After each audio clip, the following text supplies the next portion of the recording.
Hello everybody. So today we are going to study about the amplitude resonance. What is amplitude resonance? ठीक है, amplitude resonance क्या है? Amplitude of forced oscillation varies with the frequency of the applied force. There exists a driving frequency at which the amplitude becomes maximum and hence maximum transfer of energy occurs from the driving force or to the driven system. क्या है? There is a particular frequency, एक particular driving frequency पे amplitude will become maximum and जब amplitude maximum हो जाएगा there will be maximum transfer of energy from driving force to the driven system.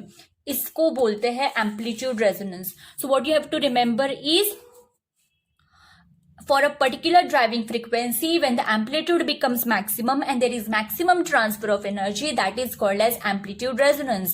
And driving frequency at which resonance occurs, it is called as resonant frequency. जिस भी driving frequency पे resonance होगा, resonance यानी amplitude will become maximum, उसे बोलेंगे resonant frequency. And this phenomenon is called as amplitude resonance. Now हम लोगों ने amplitude का formula last time derive किया था, which is A equals to F0 upon omega 0 square minus P square plus P square by tau square raised to half. So at P equals to omega, that means driving frequency when it is equals to resonant frequency, we know कि तब amplitude maximum हो जाता है. This is the condition of amplitude resonance, that when driving frequency it becomes equal to resonant frequency, amplitude becomes maximum. Amplitude maximum कब होगा? जब denominator minimum होगा, है ना? We know that. So denominator minimum कब होगा? जब derivative of denominator zero होगा. So we are using this condition. d by dp of denominator it is equals to 0. ये कब होगा 0? जब p equals to omega r होगा. जब ड्राइविंग फ्रीक्वेंसी रेजोनेंट फ्रीक्वेंसी के इक्वल हो जाएगी तब डिनोमिनेटर मिनिमम होगा, क्योंकि एम्पलीट्यूड मैक्सिमम चाहिए. एम्पलीट्यूड मैक्सिमम के लिए डिनोमिनेटर मिनिमम चाहिए. डिनोमिनेटर मिनिमम के लिए derivative of denominator should be 0. Okay, so अब इसका डेरिवेटिव लेंगे. So 2 times omega 0 square minus P square का स्क्वायर, इसका डेरिवेटिव कितना आएगा? 2 times omega 0 square minus P square. P square की जगह पे मैं ओमेगा आर स्क्वायर लिख रही हूँ because we know that P equals to omega R. और फिर से पी स्क्वायर का डेरिवेटिव माइनस पी स्क्वायर का डेरिवेटिव वो हो जाएगा माइनस 2 पी आर. फिर से मैंने पी की जगह पे ओमेगा आर लिख दिया. So minus 2 omega R plus 1 by tau square constant और पी स्क्वायर का डेरिवेटिव आएगा 2p की जगह पे मैंने लिख दिया 2 omega R equals to 0. Now दोनों टर्म में 2 ओमेगा आर कैंसिल हो जाएगा. So it will be 2 times omega 0 square minus omega R square equals to 1 by tau square. So omega 0 square minus omega square equals to 1 upon, ये 2 मैंने यहाँ पे shift कर दिया, it will be become 1 upon 2 tau square. So अगर मुझे omega R square की value निकालनी तो I will shift omega R square to other side. So it will be omega R square equals to omega 0 square minus 1 upon 2 tau square. और taking square root of both sides I will get omega R equals to omega 0 square minus 1 upon 2 tau square raise to half. So maximum amplitude is f0 upon omega 0 square minus p square यानी omega r square. What I am substituting here is, suppose, see this, what do we have? a maximum कब होगा? a का formula क्या है? f0 upon, this is the formula, a equals to f0 upon omega 0 square minus P square की value क्या है? Omega R, because resonance पे P equals to omega R. Omega R की वैल्यू क्या है? Omega 0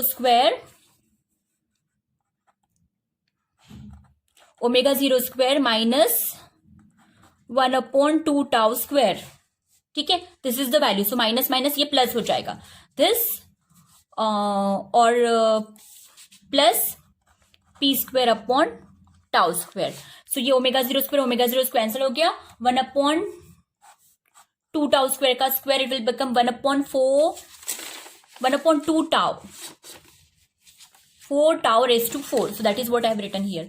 f0 upon 4 tau raise to 4 plus 1 upon T square, और P square है ना ऊपर, दिस पी स्क्वायर, इसकी वैल्यू फिर से ओमेगा आर की वैल्यू सब्स्टिट्यूट की.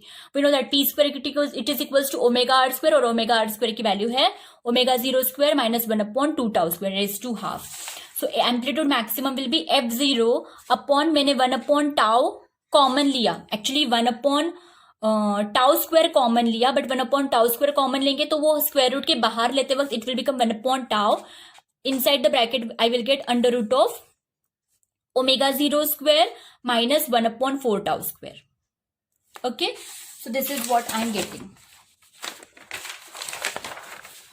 Now one more topic is there, that is velocity resonance. What is velocity resonance?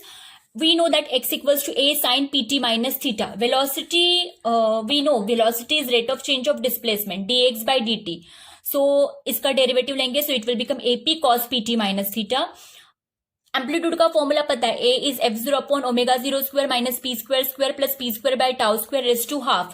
तो velocity will become f0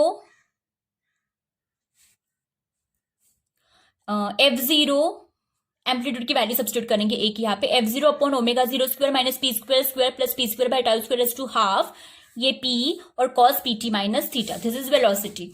so we will get f0 upon omega 0 square minus p square square. ये p से मैंने divide कर दिया, लेकिन p मुझे divide करते वक्त स्क्वायर रूट के अंदर लेना है, so it will become p square. So that is what I am writing, omega 0 square minus p square square raise to square upon p square plus 1 by tau square. ये p square और जो ऊपर वाला p square था उसके साथ मैंने cancel कर दिया, raise to half cos pt minus theta. Now for the amplitude of velocity to be minimum, हमें v मिनिमम चाहिए, एम्पलीट्यूड ऑफ वेलोसिटी मिनिमम चाहिए. So denominator must be minimum and that happens at p equals to omega 0. जब driving frequency it is equal to natural frequency of the oscillator, तब हमें velocity resonance मिलता है. When driving frequency it is equals to natural frequency of the oscillator, we get velocity resonance. तो suppose बोले resonant frequency जो है we denote by omega R dash. Omega R dash it is equals to omega 0. Velocity resonant frequency is equal to natural frequency of the oscillator, while amplitude resonant frequency is slightly less than omega 0. You have to remember this. So that's all about the velocity resonance. Thank you so much.